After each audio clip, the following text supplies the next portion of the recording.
राजनीति शास्त्र जिसे हम पॉलिटिकल साइंस के नाम से जानते हैं, कक्षा 10 पहला चैप्टर है लोकतंत्र में सत्ता की भागीदारी। तो लोकतंत्र जो लोगों का शासन है, सत्ता का मतलब पावर और भागीदारी का मतलब हम सभी लोग। तो जैसा कि आपने कक्षा 9 की पुस्तक में पढ़ा है, लोकतंत्र के सैद्धांतिक पहलुओं के बारे में आपने अध्ययन कर चुका है। आखिर लोकतंत्र क्या है, किस प्रकार काम करता है, इसके बारे में आपने अध्ययन कक्षा 9 में की है। और यह लोकतंत्र शासन व्यवस्था में बिना भेदभाव में सत्ता में जनता की भागीदारी सुनिश्चित की जाती है। फिर भी लोकतंत्र में भेद है, अंतर्निहित। इन भेदों के रहते हुए इस बात का प्रयास किया जाता है कि लोकतांत्रिक व्यवस्था की सफलता के मार्ग में बाधा नहीं बने। लोकतंत्र लोगों की शासन व्यवस्था है और लोकतंत्र में लोग जो यहाँ पर प्रतिनिधि को चुनकर देते हैं, वही क्या करते हैं, सत्ता में राज करते हैं।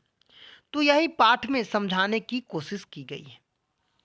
लोकतंत्र में विविधता स्वरूप और लोकतांत्रिक राज्यों में केवल भाषा और क्षेत्र विविधता नहीं है, क्योंकि हम पहले भी बताए हैं और आज भी आपको बताने की कोशिश करेंगे। भारत क्या है, विविधताओं का देश है। यहाँ मुख्यतः 8 धर्मावलंबी निवास करते हैं। यहाँ पर लोकतांत्रिक राज्य में केवल भाषा और क्षेत्र में विविधता नहीं है, वरन रंग, धर्म, जाति, संप्रदाय, लिंग सबों में क्या है, विविधता देखने को मिली है। जैसा कि आप देखते भी होइएगा कि गुजरात का कल्चर अलग है, मद्रास का कल्चर अलग है, हर जगह के जाति, धर्म और संप्रदाय भी अलग अलग है। इन विविधताओं के कारण सामाजिक विभाजन की संभावना बनी रहती है। लोकतंत्र राज्य में जनता के बीच विविधताओं और समानताओं तथा विभेदों के रहते हुए उनके बीच तालमेल स्थापित करता है, ताकि लोकतंत्र का विभेदीकरण जो है वह लोकतांत्रिक राजनीति का प्रभाव पड़े बिना रह सकता है। इस अध्याय में हम लोकतंत्र में द्वंद्व, सामाजिक भेदों की उत्पत्ति, सामाजिक विभेद, सामाजिक विभाजन में अंतर, विभिन्न तालमेल और संघर्ष, विभेदों में लोकतांत्रिक राजनीतिक व प्रभाव, सामाजिक मुद्दों की राजनीतिक परिणाम आदि पक्षों पर विचार करेंगे और इसका अध्ययन भी करेंगे। जैसा कि आप जानते हैं, लोकतंत्र में सबसे बड़ा जो अधिकारी होता है वह लोग होते हैं, क्योंकि वो वोट के द्वारा उस प्रतिनिधि को चुनकर अपने राज्य या केंद्र शासित प्रदेशों में या जहां भी आप एक निचले स्तर पर भी जा सकते हैं, तो वह क्या है, मुखिया का भी चुनाव क्या कौन करता है, तो लोकतंत्र में लोगों के द्वारा होता है। एक टॉपिक है लोकतंत्र में द्वंद्व। आखिर ये द्वंद्व क्या है? तो लोकतंत्र में सैद्धांतिक रूप में समानता का आधारित शासन पद्धति है, मतलब सब समान है, परंतु यहाँ पर कह रहा है परंतु लोकतांत्रिक सिद्धांतों में विरोधाभास की कई उदाहरण मिले। कुछ विद्वानों ने तो लोकतंत्र में द्वंद्व का भी संज्ञा दी गई, जो कि यहाँ पर है। जैसे आप जानते भी होइएगा, दुनिया का सबसे पावरफुल जो देश है वो अमेरिका है। वहाँ भी क्या है, तो रंग विभेदीकरण है, श्वेत और अश्वेत। यह क्या है, यह दिखाता है कि वहाँ पर भी जातिवाद की संज्ञाओं का वहाँ पर प्रयोग किया गया है। आयरलैंड में कैथोलिक और प्रोटेस्टेंटों के बीच संघर्ष, भारत के क्षेत्रों का दूसरे क्षेत्रों के लोगों से नफरत। जैसा कि आप जानते भी होइएगा, आपको याद भी होगा या नहीं भी होगा।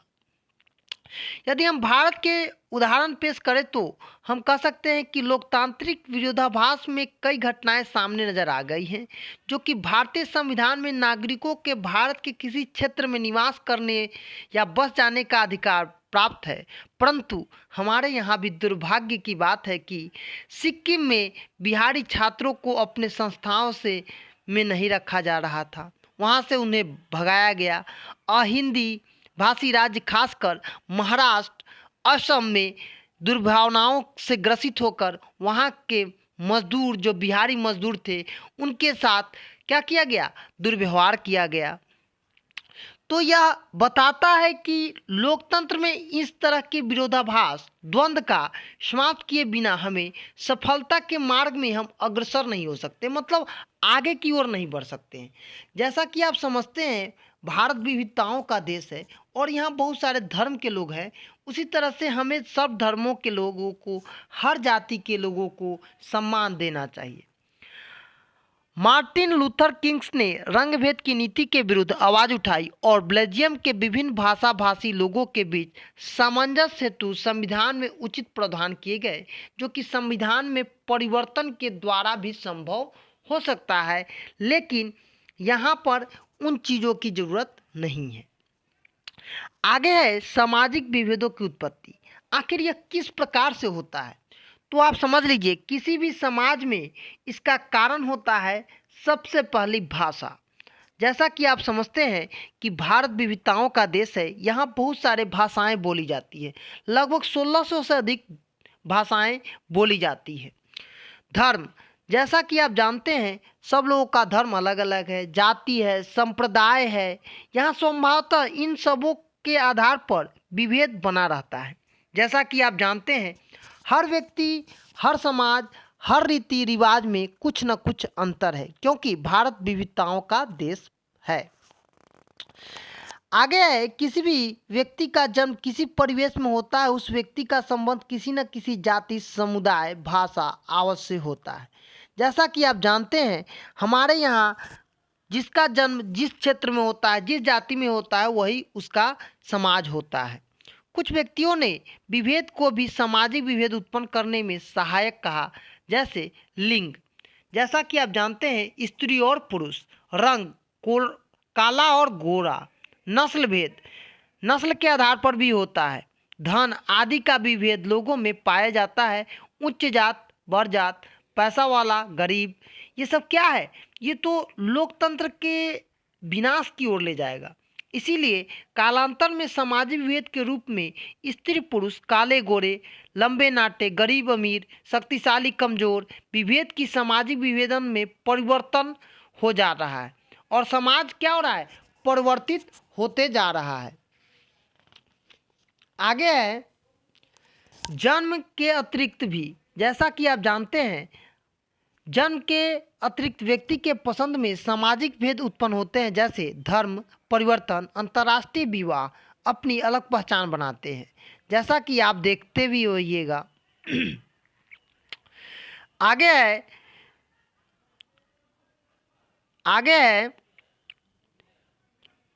प्राकृतिक आपदाओं और देश में आक्रमण की घड़ी में ऐसे नज़ारे स्पष्ट देखने को मिलते हैं कि विभिन्न जाति के लोग में समान धर्म के आस्था रखने वाले सामाजिक विभेदों को मिटाकर उनकी सहायता के लिए एक दूसरे धर्मों में आस्था रखने वाले धर्मों के कारण सामाजिक विभेदीकरण मिट जाता है। जैसा कि आप जानते हैं हम जब भी लड़ते हैं और क्या हो जाता है, कोई बाहरी अगर आ जाता है तो हम लोग क्या हो जाते हैं? एक हो जाते हैं।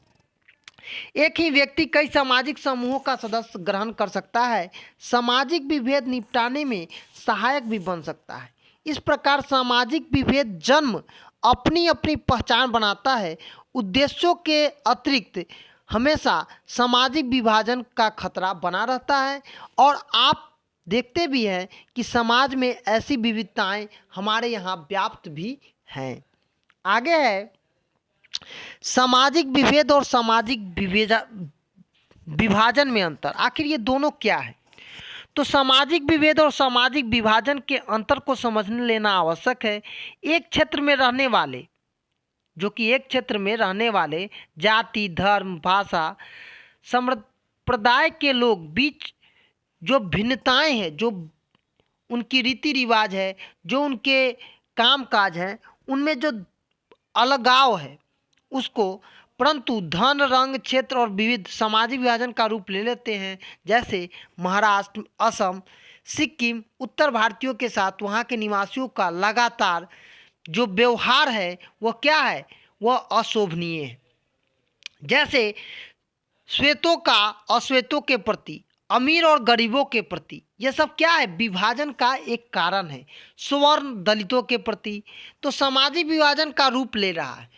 तो समाज में जो ये विभाजन है, जो जाति, धर्म, लिंग के आधार पर, अमीर गरीब के आधार पर जो विभाजन है उसको भी यह प्रदर्शित करता है। आगे एक पॉइंट है, विभेदों में तालमेल और संघर्ष। आखिर यह क्यों होता है? देखिए, लोकतंत्र विविधताओं और स्वाभाविक है, परंतु विविधता में एकता यहाँ की एक गुण है। हमारे यहाँ बहुत सारे धर्मावलंबी रहते हैं, तो जहाँ ज़्यादा लोग रहेगा वहाँ पर अलग अलग धर्म और अलग अलग समाज के रीति रिवाज, पर्व त्यौहार और बहुत सारे क्या होंगे, विभिन्न घटनाओं को भी घटते हम देखते हैं। मंदिरों के शहर वाराणसी में नाजनीम नामक एक मुस्लिम लड़की ने हनुमान चालीसा का उर्दू लिपिबद्ध स्वरधर्म समन्वय का एक उत्कृष्ट उदाहरण पेश किया। जैसा कि हिंदू मुस्लिम लोग करता है, उसी तरह से यहाँ पर एक लड़की ने इसका एक जीता जाता उदाहरण प्रस्तुत किया। उन्होंने हनुमान चालीसा का एक लिपिबद्ध क्या किया, उर्दू में लेखन किया। इससे हमारी संस्कृति और सभ्यताओं में जो रूढ़िवादी धारणाएं हैं उसके लिए यह बहुत बड़ा प्रहार है। वाराणसी के अनेक मुस्लिम लड़कियों की सोच नाजनीन से मिलती जुलती है। गैर सरकारी संगठन विशाल भारत संस्था से जुड़ी मुस्लिम युवतियों ने देश के सांप्रदायिक सौहार्द को बनाए रखने के लिए हनुमान चालीसा का नियमित पाठ करती है। भारत ही नहीं, अन्य लोकतांत्रिक व्यवस्थाओं के तरह, उदाहरण के लिए जैसे आयरलैंड, नीदरलैंड, ईसाई धर्म के अनुयायी निवास करते हैं, परंतु ईसाइयों के धर्मावलंबी दो भागों में बटे हैं। पहला है प्रोटेस्टेंट और दूसरा है कैथोलिक। तो यहाँ के समूहों में देखा गया है कि ये आपसी सौहार्द बनाकर रखते हैं, मतलब अपने आप में जुड़े रहते हैं।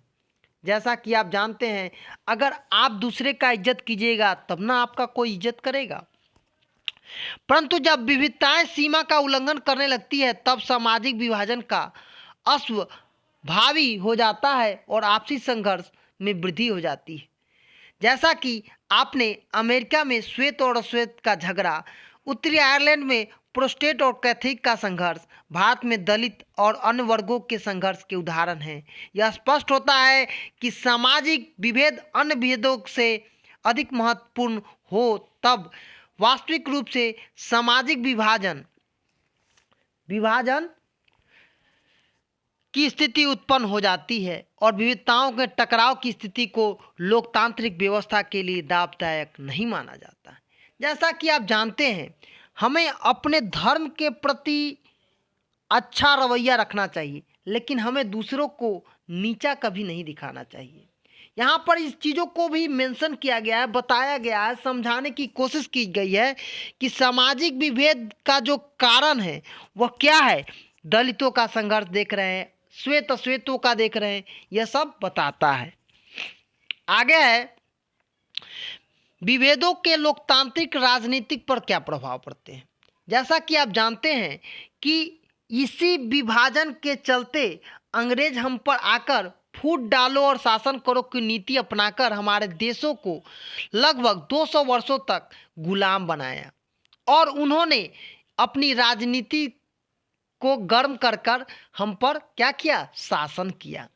तो यह विभिन्न राजनीतिक दल अपने प्रतिद्वंदियों का आधार में सामाजिक विभेद को बना लेते हैं। अतः बात बता चुके हैं कि आयरलैंड एक धर्म के मानने वाले प्रोटेस्टेंट और कैथोलिक समूहों में बटे हैं।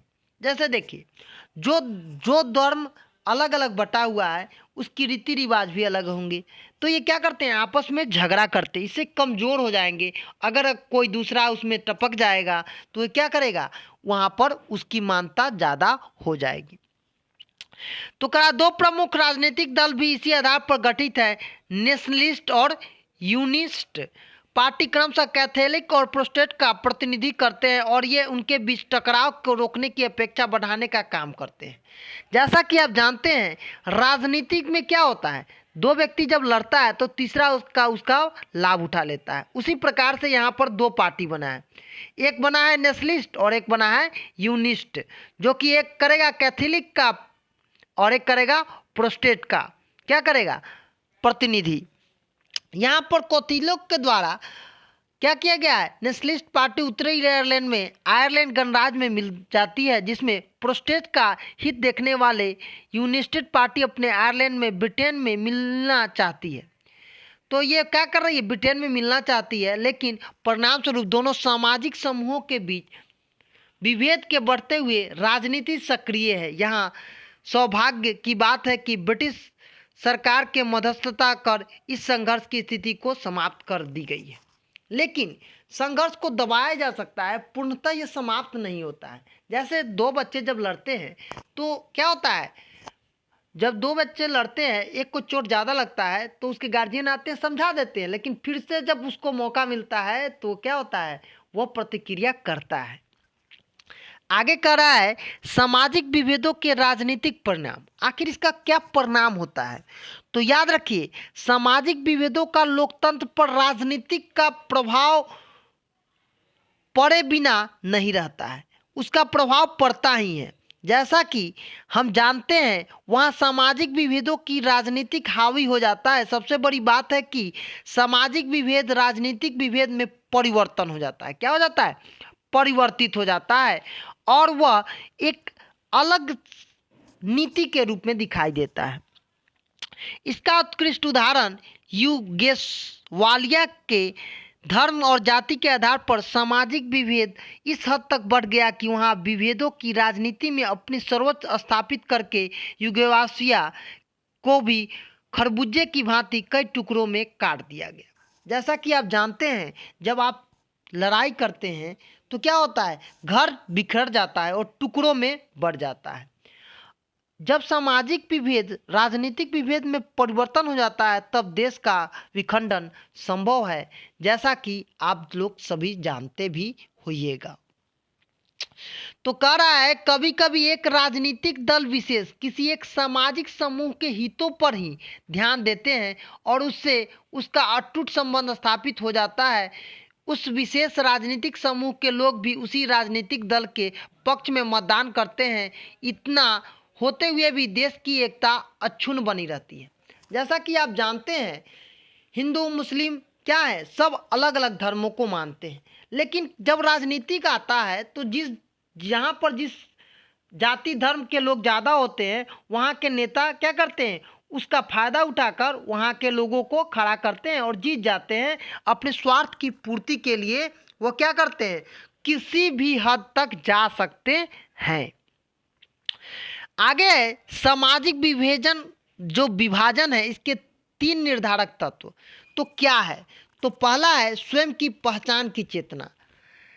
सामाजिक विभेद में राजनीतिक का अच्छा या बुरा परिणाम इस बात पर निर्भर करता है कि लोग अपनी पहचान कितनी चेतना और कितनी दूरियों के बाद अपने क्रम में एक दूसरे की परवाह, और सामाजिक विभेदों में राजनीतिक परिणाम हमेशा बुरा ही होगा यदि लोकतांत्रिक व्यवस्था में आपसी पहचान की अग्रसरता नहीं होगी। इसलिए उन चीज़ों के लिए यह चीज़ें बनाई गई है।